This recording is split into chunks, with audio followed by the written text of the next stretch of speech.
ilmiah atau ilmuwan dan terampil atau kreatif, itulah Habibie.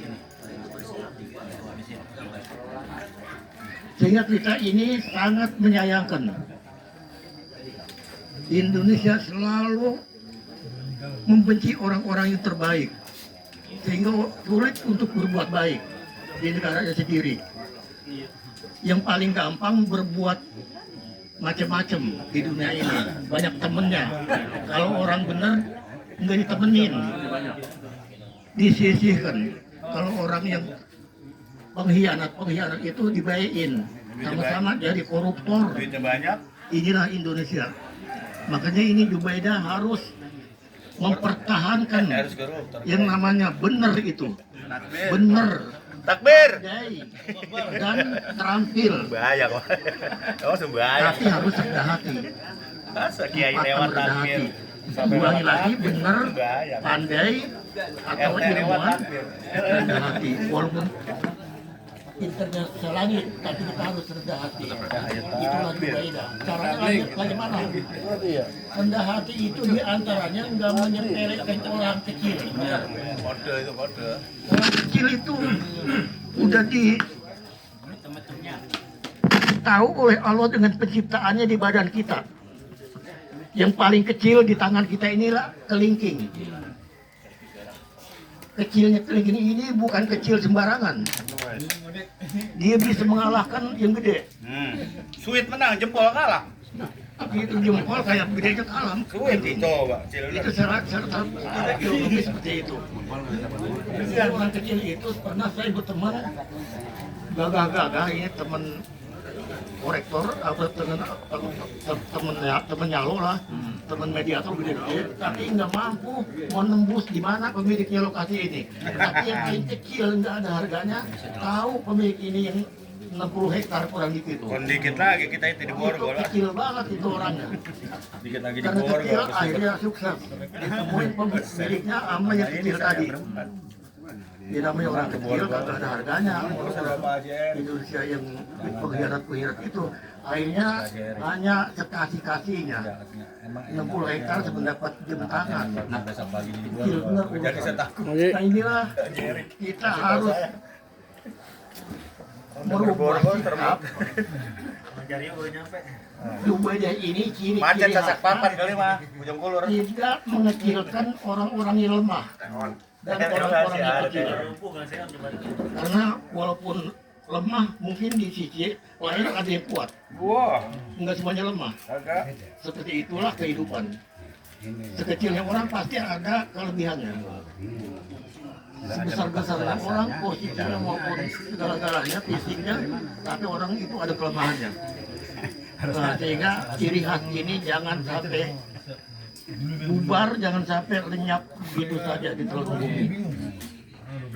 Ciri-cirinya. Di antara kawan kita ini nggak semuanya gede.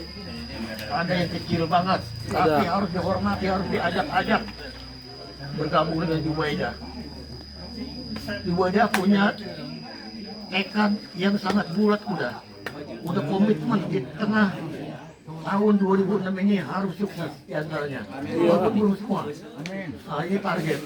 Menurut di atas meja mediator. Kalau di atas meja ilahi, wallahu a'lam. mediator teman nyuruh ngutang mulu. Kita harus mempunyai satu target. Itu target GP, GoPay, yang menjadi visi kita. Visi misi kita itu untuk membebaskan dari kesulitan, kemiskinan dan kefakiran. Tujuan kita ini membebaskan Menyolok dengan cara kita maklumin sudakotun, wakulu syarin itnatun. Semua jenis kebaikan itu nilainya sama sama sudakoh. Kulu makrufin sudakotun. Dan sekecil apapun yang namanya syarin itu fitnatun, itu bencana. Hati-hati kita. Jangan sampai syarin ini atau kufrin itu kufur. Syarin, keburukan. Sekecil apapun keburukan itu akan melahirkan bencana.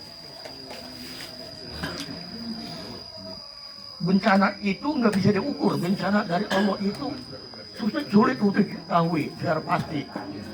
Bayangkan Aceh habis-habisan hanya gara-gara hujan. Habis itu Aceh Utara, dan yang belum sembuh tsunami-nya kena lagi dia tuh. Tsunami-nya belum sembuh, tapi udah kena lagi dia musibah. Mungkin di antara penduduk sana, Sumatera itu, ada yang melakukan kullu syarrin fitnatun. Setiap keburukan itu sekecil apapun akan membuktikan murka Allah, akan terjadi kerusakan, akan terjadi penghancuran. Makanya ngeri kita. Yang kita perjuangan adalah kullu ma'rufin shadaqatun. Semua yang kita lakukan kebaikan itu sekecil apapun itu akan melahirkan sedekah nilainya. Hanya sekedar bawa pisang kemari, sisir atau dua sisir itu nilainya luar biasa, itu bisa menyelamatkan dunia. Bayangkan, bukan hanya lingkungan. Jadi sedekah itu adalah fasilitas dari Allah untuk menyelamatkan dunia, membebaskan dunia dari malapetaka. Itu sedekah. Makanya kita ini semuanya berbakat untuk melakukan sedekah. Dari jauh-jauh ada yang bawa apa itu kita nggak tahu. Yang kita ingetin sekarang ini Haul, ini orang yang sangat populer. Dari mulai tahun 80 Klender sampai ke Cakung Cak, dan hari ini namanya terkenal. Almarhum Ayam, Bapak Ayam. Ini Bapak Ayam ini diambil dari bahasa sedikit ada Telkom buatan dia dulu, buatan kawan-kawannya yang pakai kabel Telkom itu. Itu diantara pendirinya itu Jarin, namanya Jarin bin Minan. bin Iman, bin Minan. Nah ini Jarin ini orangnya kagak ganteng pisan, cuma punya muka Gantengan gua nih yang katanya. sangat menyejukkan. Ada. Mukanya sangat membuat kita itu tersenyum. Tapi nggak ganteng. Lucu mukanya, tapi nggak ganteng. Tapi kalau kita ngelihat dia, kita senang banget. Humoris orangnya. Mendahulukan ya. Bukan hanya cewek-cewek yang resep kepadanya, laki-laki juga resep. Sama Alfred Jarin ini nggak ngeselip pisan mukanya, nggak serem pisan. Ini mah mukanya rupanya. Dia usahanya lengkap dia, termasuk kayu pulukan Nih, usaha ini serem tapi dia main terkan terkait dengan kayu, kayu yang di kumis itu jangan sampai dibuang. itu. Nah itu buat dagangan dia bersama si Abbas almarhum tangga itu. Dibuang jelek banget kalau dibuang. Nah itu Cakep tuh. yang namanya rezeki itu jangan hanya ada di kepala kita duit doang. Termasuk muka yang sangat menyejukkan itu adalah rezeki Allah kasih kepada almarhum Jarin.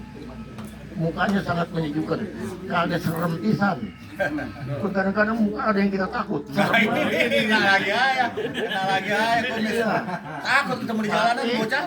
kalau dibuktikan dengan kesucian hatinya lebih baik daripada mukanya santri atau pembunuh darah dingin.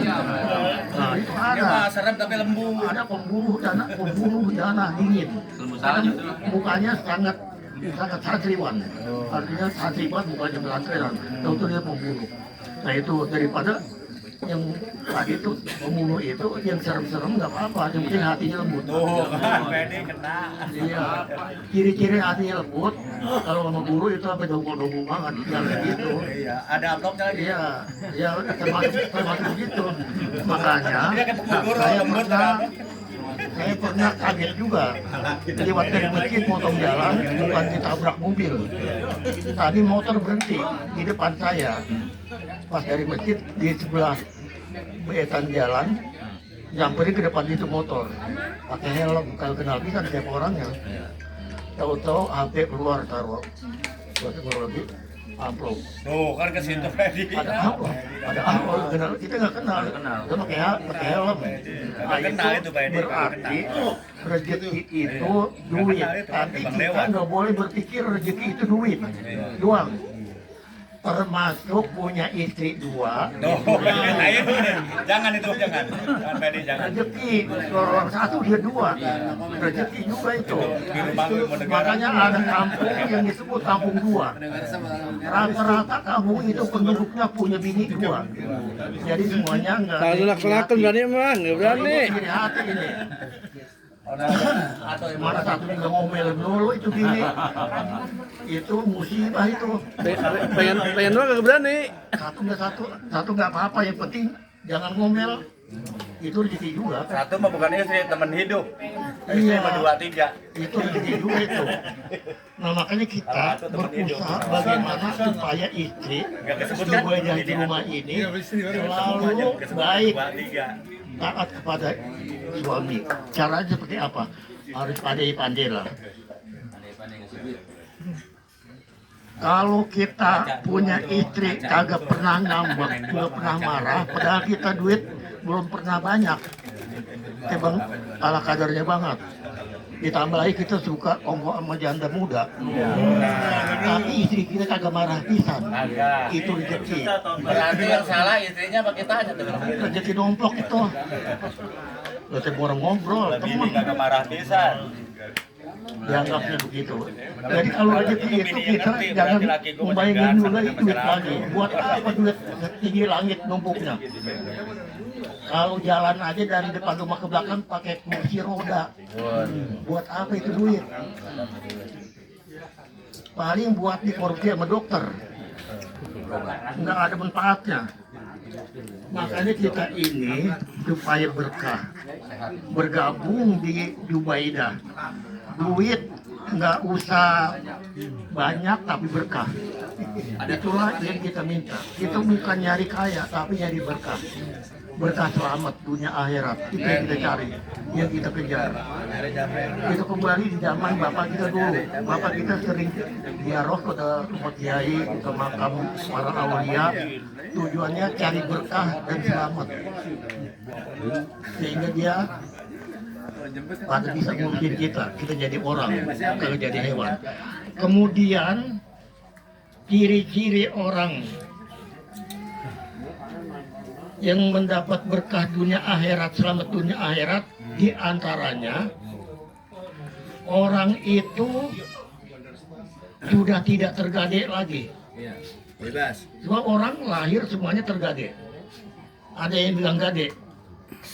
Mungkin kita, bisa saja kita belum diakekahi dulu. Ulu mauludin lahirnya di akikoti.